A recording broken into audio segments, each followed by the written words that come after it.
Que Jesus nos ilumine a todos, né? Dando prosseguimento aos nossos estudos, o livro No Mundo Maior, psicografia de Chico, ditado pelo espírito de André Luiz, a terceira aula, né? Do capítulo 11, que é intitulado Sexo, né? E nos estudos anteriores nós estudamos e ficamos sabendo, né, que nós somos criaturas hoje inteligentes, né, com pensamento contínuo, ou seja, com capacidade relativa, né, de raciocinar, analisar, concluir e fazer escolhas que satisfaçam os nossos interesses. Isto é hoje porque não foi sempre assim. Nós somos espíritos que estamos numa carreira evolutiva, né, evoluindo, aprendendo cada vez mais, iniciados na mais total simplicidade e ignorância, né, e assim dessa ignorância a gente vai crescendo. Dando assim prosseguimento ao entendimento dessa palestra maravilhosa ministrada aqui pelo benfeitor espiritual, a gente começa com a frase, né, que ele diz que o êxtase do santo foi um dia mero impulso, como o diamante lapidado, gota celeste, eleita para refletir a claridade divina, viveu na aluvião ignorado entre os seixos brutos. Continua ele: claro está que assim como se submete o diamante ao disco do lapidário para atingir o pedestal de beleza, assim também o instinto sexual para coroar-se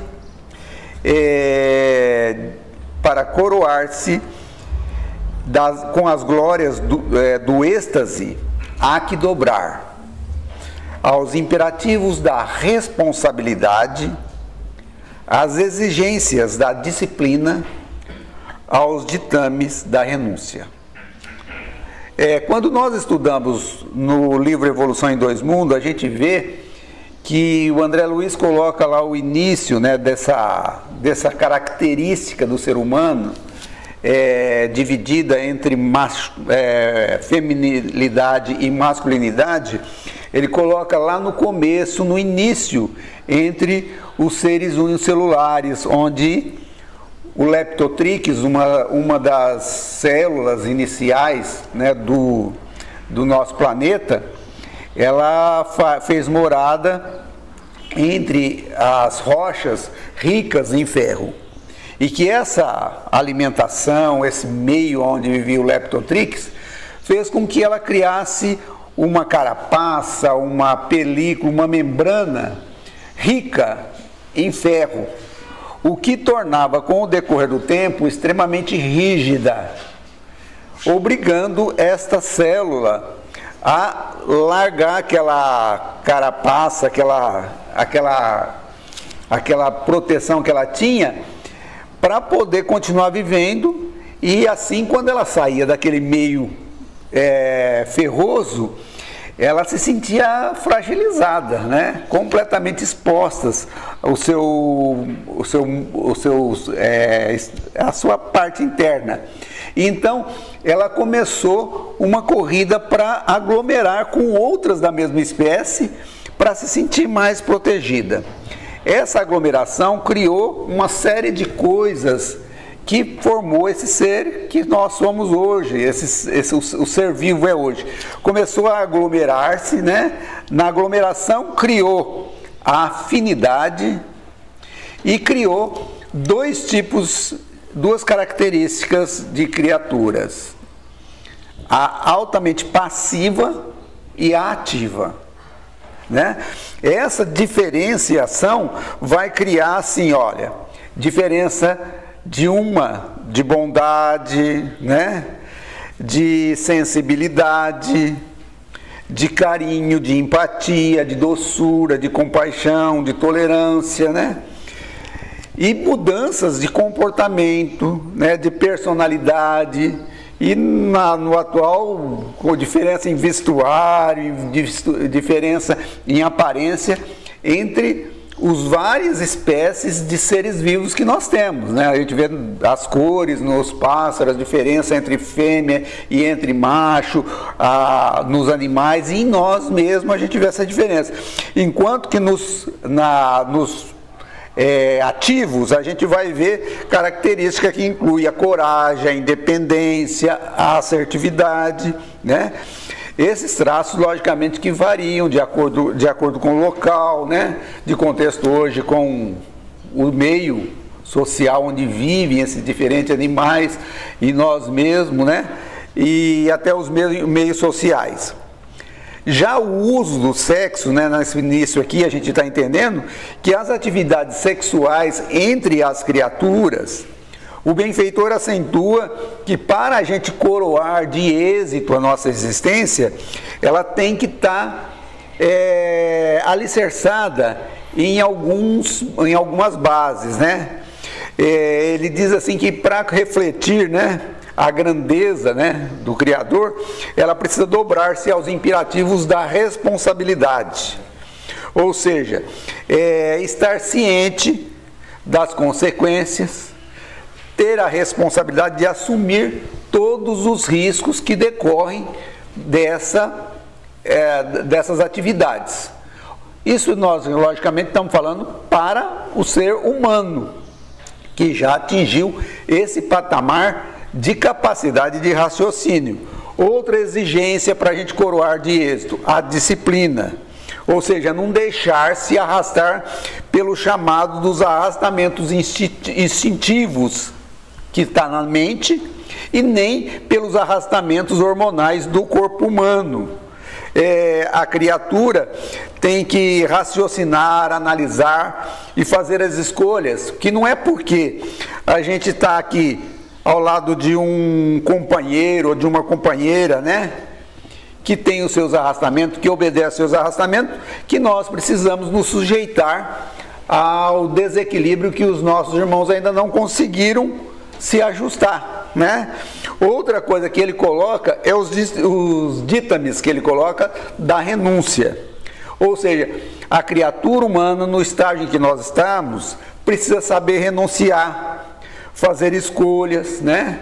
Assim, por exemplo, imaginemos que um companheiro ou uma companheira nossa, que nós amamos a causa da nossa paixão, a causa do nosso amor, da nossa loucura, né, hormonal na nossa juventude, ou mesmo mais velho, escolha um outro parceiro para poder prosseguir a vida e para poder viver. É preciso que nós aprendamos a renunciar e a compreender que a vida, ela é muito mais do que isso, né? E prosseguir cumprindo com a vontade divina, com os nossos interesses maiores, morais, e deixarmos a vida prosseguir sem se atirar naquela briga, naquela guerra, né, de conquista sensuais. O orador então pondera que estas conclusões, contudo, não nos deixa induzir a programa de santificação compulsória no mundo carnal, porque nenhum homem conseguirá negar a fase da evolução em que se encontra. Não podemos exigir do hotentote inculto que ele envergue a roupa do professor de faculdade, que se ponha de um dia para o outro a ensinar direitos romanos. Irrisório seria, pois, reclamar do homem de evolução mediana a conduta de santo, né? Ele coloca aqui com uma grande sinceridade o que nos dá para nós medirmos de como que está a nossa evolução, onde nós estamos posicionados na nossa evolução, né? Se nós pendemos ainda mais para o lado da animalidade ou para os lados morais, né? Mostrando para a gente que os nossos arrastamentos indicam em que posição nós estamos. E ele continua dizendo que a natureza representa inesgotável bondade, porque a natureza é mãe benigna que oferece trabalho e socorro a todos os filhos da criação. Sua determinação de amparar é sempre tanto mais forte quanto mais decidido é o nosso propósito de progredir na direção do bem supremo. Não desejamos, portanto, preconizar no mundo normas rigoristas de virtude artificial, nem favorecer qualquer regime de relação inconsciente. Nossa bandeira é, sobretudo, do entendimento fraternal. A gente está estudando, logicamente, o livro No Mundo Maior, mas no Evolução em Dois Mundos, tem uma liçãozinha lá, um pequeno trecho, que fala sobre a evolução do amor. E entre a evolução do amor, ele coloca assim: entretanto, importa reconhecer que à medida que se nos dilata o afastamento da animalidade quase absoluta para a integração com a humanidade, o amor assume dimensões mais elevadas. Tanto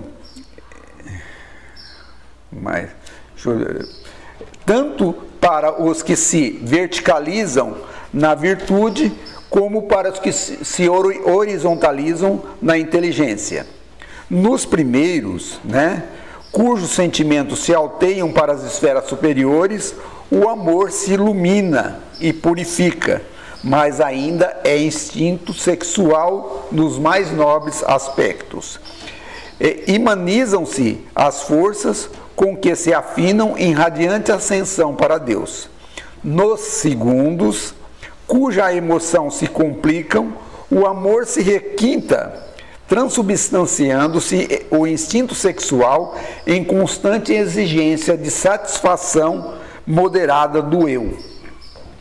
A psicanálise, que vê na atividade sexual a procura incessante de prazer, concordamos que em uns, na própria sublimação, demandam o prazer da criação, identificando-se com as origens divinas do universo, enquanto que outros se fixam no encalço do prazer desenfreado e egoístico da autoadoração.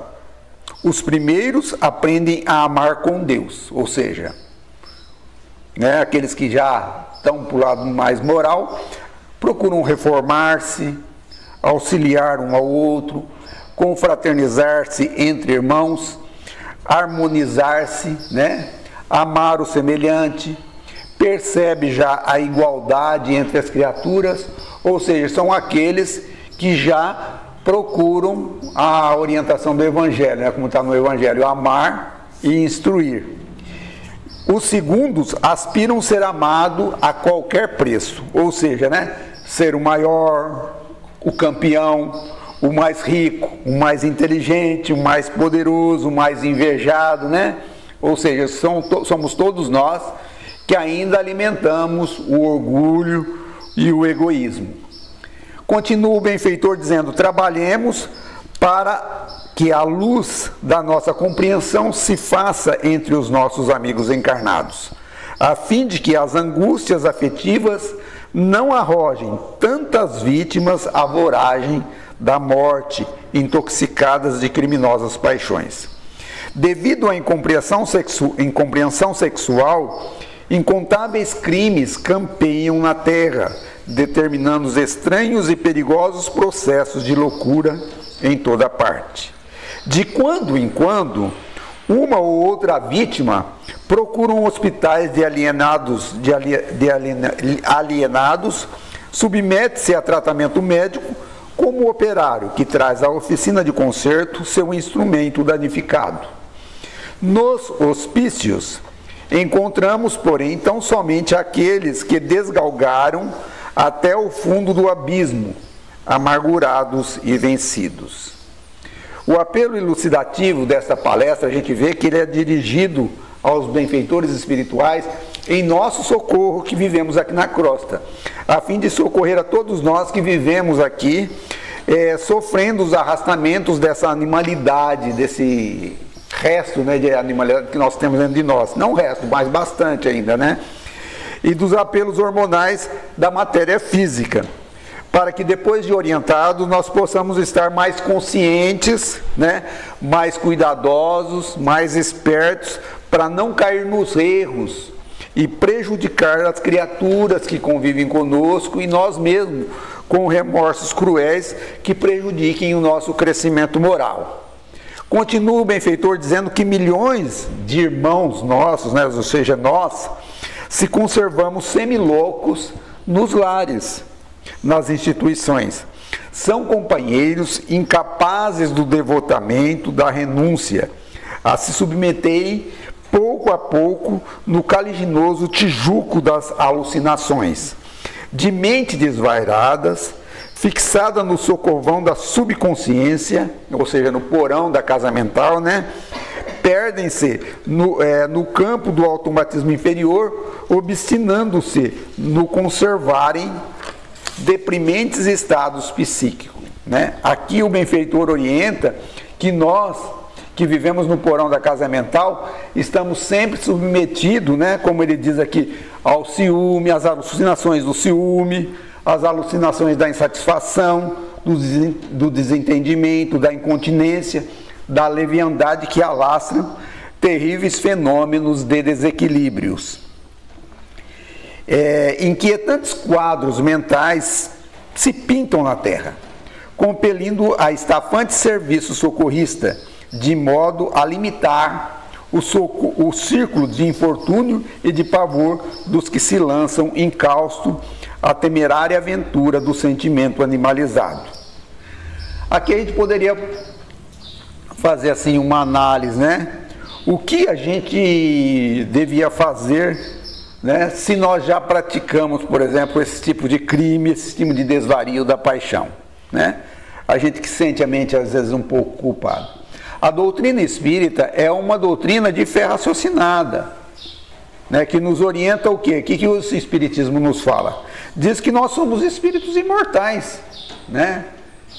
E que a lei é de amor, que nós teremos oportunidade de corrigir os nossos erros em algum tempo e espaço, que o que importa para nós agora que nós estamos conscientes é a sementeira do bem, porque às vezes o que acontece com a gente é que o erro do passado, o sentimento de culpa e de remorso, acaba nos prendendo lá e acaba nos atrapalhando de prosseguir a vida na prática do bem, na prática do amor. Então o que nós temos que fazer? Começar a plantar o bem, a trabalhar no bem, né? Guardando a certeza que amanhã ou depois a divina providência colocará no nosso caminho a oportunidade de nós corrigirmos o nosso erro, seja ele qual for o que nós praticamos. Aí o benfeitor continua dizendo assim, ó, não solucionaremos tão complexos problemas do mundo simplesmente à força de intervenção médica, embora seja admirável a contribuição da ciência no terreno dos efeitos, sem atingir, contudo, a intimidade das causas. A personalidade não é obra da usina interna, das glândulas, mau produto da química mental. O endocrinologista, ou a endocrinologista, ou seja, a ciência, poderá fazer muito com a injeção de hormônio, a guina de pronto-socorro às coletividades celulares, mas não sanará lesões do pensamento. A genética, mais hoje, mais amanhã, poderá interferir nas câmaras secretas da vida humana, perturbando a harmonia dos cromossomas, no sentido de impor o sexo ao embrião. Todavia, não atingirá a zona mais alta da mente feminina ou masculina, né? Que manterá característico próprio, independente da forma exterior ou das convenções estatuídas. A medicina inventará 1000 modos de auxiliar o corpo atingido em seus desequilíbrios internos. Por essa tarefa edificante, ela nos merecerá sempre sincera admiração e fervente amor. Entretanto, compete a nós, outros, praticarmos a medicina da alma, que ampare o espírito enleados nas sombras. é preciso acender em derredor de nossos irmãos encarnados na terra a luz da compaixão fraterna, traçando caminhos definidos à responsabilidade individual. Haja mais amor ante os vales da demência, do instinto, e as derrocadas cederão lugar às experiências santificantes. A gente viu que a Andréia, na aula dela, ela citou a mensagem de Emmanuel, lesões afetivas. E é uma coisa interessante, é uma mensagem que todos nós devemos procurá-la e ler, porque vale a pena realmente as orientações que Emmanuel nos dá nessa lição. Ele continua dizendo assim, ó, como fazer valer o abençoado serviço médico à vítima da angústia sexual, se tem a defrontá-lo vibrante hostilidade da família? Como salvar o doente da alma numa instituições de benemerência, se o organismo social esmaga o enfermo com todo o peso de sua opinião e de sua autoridade? Naturalmente, constituiria preguiça rogar à sociedade transformações imediatas de seus códigos ou impor à sociedade humana certas normas de tolerância incompatível com a sua necessidade de defesa. Ou seja, os preconceitos, as leis e os valores, os hábitos e os costumes que nos regem não modificarão simplesmente com essa consciência que a gente vai adquirindo individualmente, com o esforço de cada um, né? Continua ele dizendo assim, ó, mas podemos manter louvável serviço de compreensão mais ampla, melhorar as disposições dos nossos amigos encarnados na crosta do mundo e despertá-los lentamente para a solução que nos interessam a todos. O amor espiritualizado, filho da renúncia cristã, é a chave capaz de abrir as portas do abismo para onde rolam e rolam milhares de criaturas todos os dias. Distribuamos as bênçãos do entendimento entre os homens, estendamos as mãos fortes a todos os espíritos que se encontram prisioneiros dos distúrbios das sensações, fazendo-lhes sentir que as oficinas de trabalho renovador permanecem abertas a todos os filhos de Deus, aperfeiçoando-lhes o sentimento, sublimando-lhes os impulsos e dilatando-lhes a capacidade espiritual. Lembremos-nos aos corações desalentados que tal o sexo em face do amor, tal é o sexo em face do amor, quais são os olhos para a visão e o cérebro para o pensamento, não mais do que aparelhamento de exteriorização, né? Mais uma vez é importante a gente estar sempre lembrando a respeito do erro da queda.